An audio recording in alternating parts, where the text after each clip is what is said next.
Hi, everybody. Leanne Holitza here with Insightful Inspirations, working out of the Healing Studio in Broomfield, Colorado.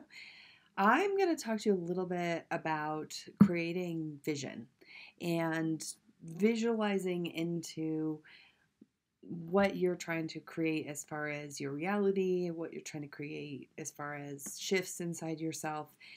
So we hear a lot about this. I mean, you can get all over the internet. There's people talking about this like crazy. Visualizing, law of attraction, vision boards. And I do think that it's starting to get some momentum and that everybody's kind of starting to understand what that truly is speaking to. But one of the things that it's speaking to is we are very perceptual beings, and when what we perceive, we create and we enhance and we make more real. And oftentimes we hold things in place for each other by focusing as a collective together on issues, that kind of thing. And we don't always vision our way out. In fact, we find our connection points in the problems. So instead of getting together, for example, let's say you're on a committee that's trying to address your community's poverty levels.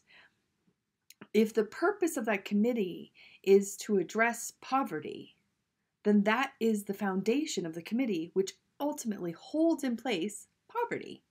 So, what is the vision past the dilemma or the problem? Where are we headed? We don't often get to that point because we're so busy defining the problem, so busy analyzing what went wrong or what is wrong, that becomes the thing that grows. And it's also the connection point. We are connecting together on a vision of our community's poverty, for example. So the power of visualization really has to do with the fact that you are dealing with kind of your own inner manifestation and the collective group around you.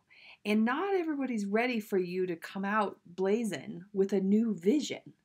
And if you don't have that vision inside yourself, well established and under wraps as far as you believe that it can happen, you often will go out with your vision either with a defensive mode, like you will accept my idea, or a passive mode, which is I hope you like my idea, which both ways is not truly owning what the vision is. So the power of visualization, when it comes to sitting with yourself and thinking about what you want, then it becomes more real the more you allow the vision to be real inside of you first. So that's why creating vision boards and affirmations and all these things is because your belief system, your programs are holding into place what can and cannot happen for you next. And if you're playing it safe and you're sticking in what did happen will happen, that kind of thing. And we definitely love to teach each other about history and make sure we understand like history repeats itself. I mean, I grew up with that totally. History repeats itself. History repeats itself. Because it's trying to expand itself. That's why it's trying to evolve itself. So it circles back on things that didn't evolve or that are holding us back, that are asking for that upward shift, right? And so an upward not in like a positive, negative way, but upward in the lighter, more fluid, working with the natural cycles kind of thing. We are constantly thinking, oh, solve the problem, boom, we're done, move on, right? But then oftentimes as humans, we're finding that the problem or the solution that we find for that problem is creating its own problem. And that we're always running around trying to solve problems and making new problems and solve problems and making new problems. And that's because that's our relationship with manifestation, is we are trying to create through this efforting, this struggle, this compression, expansion, compression, expansion, kind of like childbirth, right? And so when you vision into it, and actually childbirth's a really great example because there's been several childbirths that I've attended, including my own children, where when you're really stuck on a plan and it has to go a certain way and you won't let go of what that vision is, that's when you struggle. But if you go with the expansions of what's happening and you kind of go with the cycles and you open up with curiosity to what's going to happen next, that's when things click, right? Now, but the vision let's stick with the childbirth, healthy baby, healthy birth, the vision of a life together with that child is kind of your motivator to going through what is the pain of creation, right? So why do it if you don't have some sort of vision as to what you're moving towards?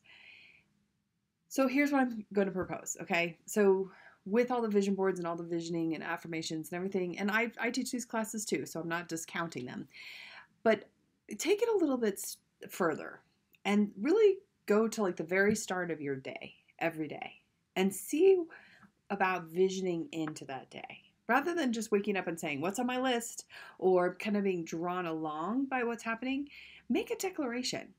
And it could be anything. It could just be, oh, today I'm going to balance more, or today I'm going to rest more. It doesn't have to be a do, right? It can be something you want to feel, something you want to expand.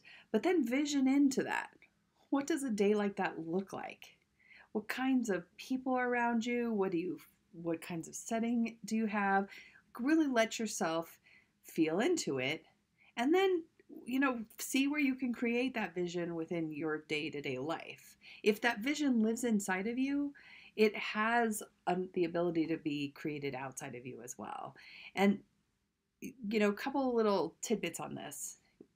Visioning in isn't to just have a set laid plan that you will not let go of. This is for like ordering up to the kitchen, right? At the restaurant that says, "Ooh, it looks like you have the salmon special. I'd like to take the salmon special." Well, you don't really know what the salmon special is about yet. You haven't tried it. You only have a concept of it. When it gets delivered to you, you may or may not be happy with it. And you don't have to accept the first thing that comes to you. You could turn it back and say, this is what I thought it was going to be.